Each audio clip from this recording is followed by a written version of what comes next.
Vous écoutez le podcast La Belle Image avec Bernard Missa, auteur-photographe, mais aussi explorateur des moyens techniques et graphiques qui vous donne des astuces pour mieux photographier, épisode numéro 224. Bienvenue dans La Belle Image, où l'on parle de l'impact de vos images, de techniques pour bien composer et de connaissances de l'appareil photo. Et voici aujourd'hui l'image reflet de l'âme. L'image étant toujours une représentation et l'objectivité étant une course illusoire, pourquoi ne pas s'engager au contraire dans la direction opposée pour s'appliquer à construire des images qui seront le reflet de ce qui nous préoccupe au premier chef, de ce qui nous intéresse en premier lieu et de ce qui constitue au fond notre satisfaction visuelle à percevoir les formes, les couleurs, les lumières, etc. Conscient de notre point de vue subjectif, nous allons chercher à le matérialiser en images de la manière la plus directe possible pour partager avec des spectateurs une prise de position qui est la nôtre ou une façon de percevoir qui nous habite. En photo, de nombreux moyens sont à notre disposition pour apporter ce message émotionnel à nos spectateurs. Voici quelques exemples, simples et faciles à mettre en œuvre, de moyens à utiliser dont nous disposons pour l'expression visuelle d'émotions intimes. Cette liste est loin d'être exhaustive et représente des exemples simples que l'on peut mettre en œuvre très facilement. La photo est un puissant vecteur d'émotions pouvant révéler ce à quoi nous sommes sensibles. Elle permet de capturer des moments fugaces et de révéler des aspects très profonds de nos sentiments. Voici quelques techniques et quelques moyens utilisés en photo pour exprimer des émotions ressenties de façon intime. En premier lieu, le cadre. 3 modalités du cadre que vous pouvez facilement mettre en œuvre. Utiliser des gros plans ou de très gros plans permet de se concentrer sur les détails expressifs du visage ou des mains, révélant des émotions subtiles comme la tristesse, la tendresse ou la contemplation. Deuxième modalité du cadre, le point de vue en hauteur ou au ras du sol, qui nous place automatiquement hors de la perspective conventionnelle du regard à hauteur d'homme, et l'on change ainsi très facilement la manière de percevoir. Et troisième modalité du cadre, ce que j'appelle l'espace négatif, laisser de l'espace vide autour du sujet va proposer par exemple un sentiment de solitude ou d'isolement. Le deuxième grand moyen, c'est la lumière et l'éclairage. 2 modalités sous cet aspect. D'une part, l'éclairage doux, utiliser une lumière douce et diffuse, comme celle de la lumière naturelle au lever ou au coucher du soleil, va créer par exemple une atmosphère intime et chaleureuse. Et deuxièmement, le clair-obscur, le contraste entre l'ombre et la lumière va dramatiser et intensifier les émotions, révélant ou masquant une partie des ombres et illustrant ainsi, par exemple, les conflits intérieurs ou des moments visuels très directs.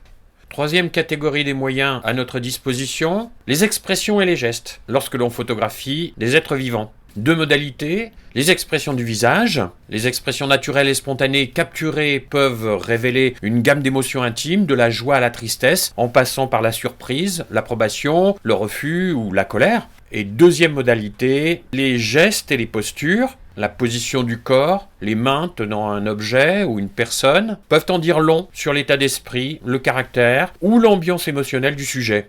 5e rubrique des moyens, le contexte et l'environnement. 2 modalités, les lieux intimes, photographiés dans des lieux personnels ou familiers comme la maison, la chambre ou un endroit significatif pour le sujet, renforcent l'intimité de la scène. Et 2e modalité, les interactions avec l'environnement. Montrer le sujet interagissant avec son environnement immédiat peut ajouter des niveaux d'émotion et de narration.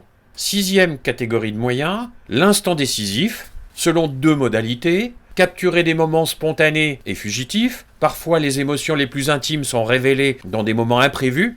Être prêt à saisir ces instants fugaces est un entraînement qui peut devenir la caractéristique d'une expression plastique très élaborée. Et 2e modalité, le regard direct, un contact visuel direct avec l'objectif crée souvent une connexion intense entre le sujet et l'observateur, en transmettant par exemple une vulnérabilité ou une sincérité particulière.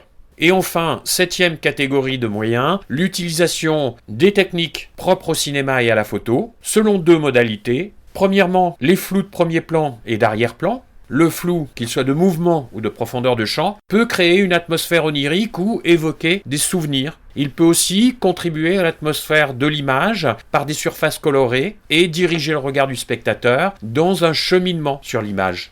Deuxième modalité, les très grandes profondeurs de champ, apportant des perspectives fortes au regard, du premier plan très proche de l'objectif, qui va offrir un sentiment d'intimité, jusqu'à l'arrière-plan à l'infini, qui lui proposera un environnement détaillé. En combinant ces différentes techniques, le photographe peut non seulement créer des images d'une grande beauté, mais aussi raconter des histoires personnelles et émouvantes.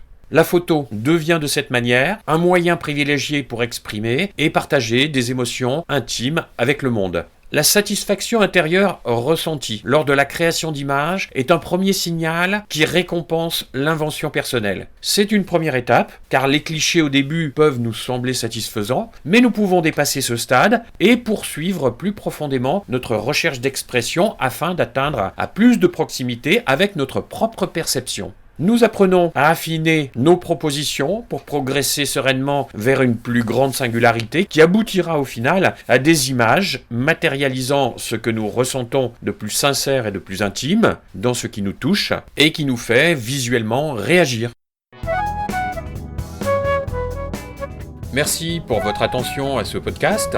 La Belle Image est publiée chaque lundi et vous retrouverez toutes les informations concernant les ateliers et les cours particuliers sur le site l'écoledephoto.fr. Si vous appréciez ces podcasts, je vous recommande de venir essayer mon atelier en ligne qui vous montrera le chemin pour faire de votre appareil photo un outil de création.